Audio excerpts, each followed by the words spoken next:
Here we are in East Point, Michigan. Homeowner just purchased his home, realized that there was water in the basement. And as you can see here, it's a simple, this particular crack is a hairline crack.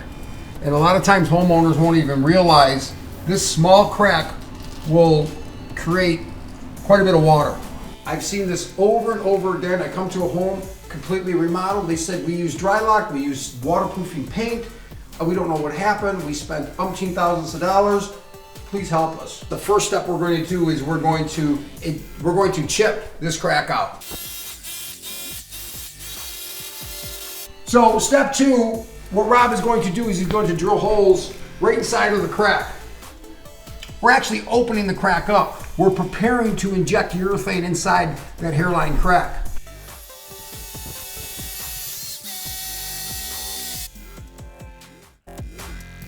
So putting these ports in approximately every 6 inches helps the urethane travel from the bottom all the way to the top. So Rob is going to start injecting to demonstrate exactly what happens here when he's injecting his urethane.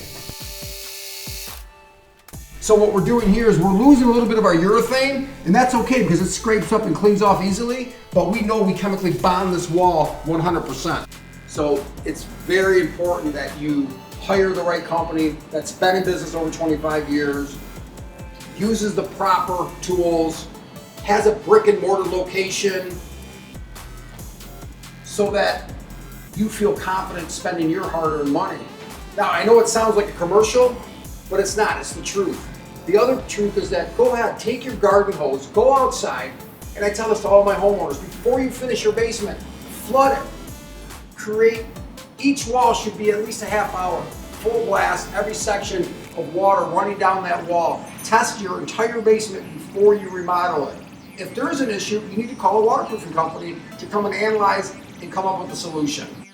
So the final step is that we install a bonding agent on top of this crack. As you can see, Rob is going ahead and applying his trowel, getting it right inside of that crack. For this particular job, we had 6 cracks to do. We'll have it done in 1 day, approximately 6 hours, cleaned up, finished, and you'll have a dry, healthy basement.